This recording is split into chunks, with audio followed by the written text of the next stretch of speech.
नमस्कार, dB live Chhattisgarh में आपका स्वागत है। छत्तीसगढ़ की तमाम बड़ी खबरों के साथ मैं हूं सिमरन कौर। आइए देखते हैं आज की सुर्खियां। जीएसटी को लेकर सीएम का भाजपा पर हमला। सीएम ने कहा, जीएसटी क्षतिपूर्ति बंद करने से राज्यों को होगा नुकसान। पुरानी पेंशन बहाली पर मुख्यमंत्री का किया सम्मान। संवेदनशील फैसले के लिए शिक्षक संवर्ग ने जताया आभार।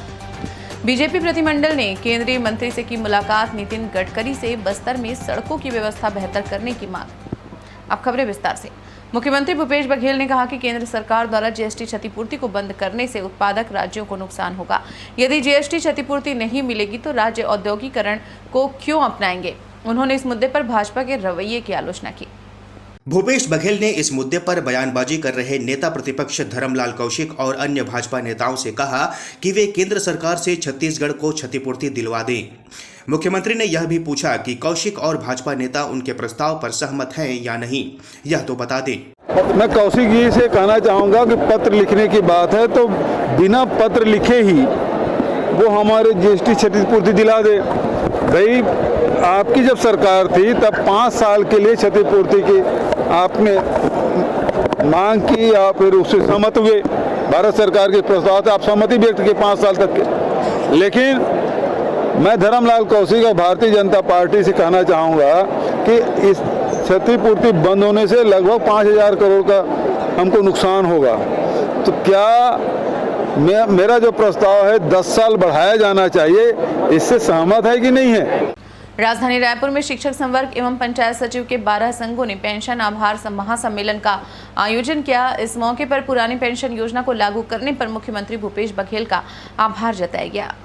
प्रदेश भर से पहुंचा शिक्षकों और पंचायत सचिवों ने इस मौके पर मुख्यमंत्री भूपेश बघेल का भव्य तरीके से स्वागत किया।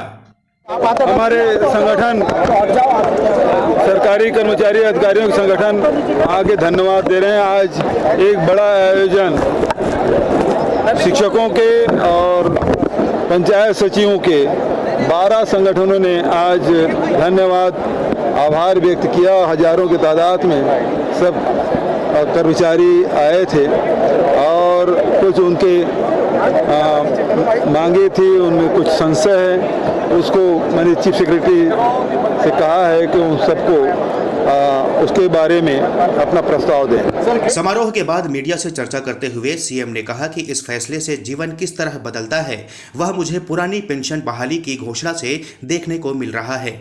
मुख्यमंत्री ने इस मौके पर पंचायत सचिवों के नियमितीकरण संबंधी मांग पर मुख्य सचिव स्तर पर कमेटी बनाने की घोषणा भी की। उन्होंने इस मौके पर अपनी योजनाओं का उल्लेख किया और शिक्षकों से अपील की कि वे बच्चों को बेहतर नागरिक बनाएं। भाजपा के प्रतिनिधिमंडल ने दिल्ली में केंद्रीय मंत्री नितिन गडकरी से मुलाकात कर बस्तर में सड़कों की व्यवस्था बेहतर करने की मांग की। छत्तीसगढ़ के बस्तर से भाजपा का एक प्रतिनिधिमंडल दिल्ली पहुंचा। बस्तर वासियों को रेल, सड़क और बेहतर हवाई सेवा का लाभ देने की मांग को लेकर ये प्रतिनिधिमंडल केंद्रीय मंत्रियों से मुलाकात कर रहा है। भाजपा के इन नेताओं ने केंद्रीय परिवहन मंत्री नितिन गडकरी से मुलाकात की। नेताओं ने मंत्री से बस्तर में सड़क परिवहन को बेहतर बनाने के साथ ही केंद्र की महत्वाकांक्षी सड़क परियोजना भारतमाला से जोड़ने की मांग की है। इस पर नितिन गडकरी ने भी उन्हें आश्वासन दिया है कि उनकी मांगों को पूरा करने की कोशिश की जाएगी।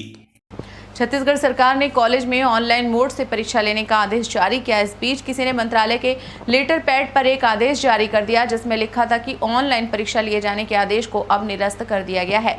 राज्य सरकार की फेक न्यूज मॉनिटरिंग सेल ने इसे फर्जी बताया है।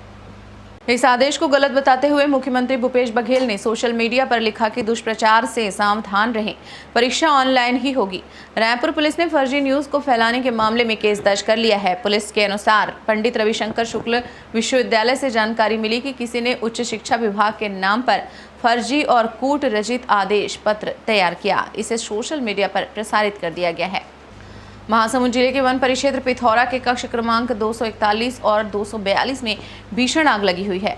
जिम्मेदार अधिकारियों को लगातार सूचना देने के बावजूद आग बुझाने के लिए न ही फायर वाचर मौके पर पहुंचे और न ही वन विभाग के कोई जिम्मेदार कर्मचारी। दरअसल वन कर्मियों की हड़ताल चल रही है जिससे आग बुझाने में कोई रुचि नहीं दिख रही। महासमुंद में जंगल में लगी आग के संबंध में डीएफओ पंकज राजपूत से संपर्क किया गया लेकिन उन्होंने कॉल रिसीव करना उचित नहीं समझा। सोशल मीडिया के माध्यम से जानकारी साझा करने के बाद भी उन्होंने इस मामले पर कोई संज्ञान नहीं लिया। ऐसा ही हाल इन दिनों पूरे प्रदेश का है। इस बुलेटिन में फिलहाल इतना ही। बने रहिए डीबी लाइव छत्तीसगढ़ के साथ। नमस्कार।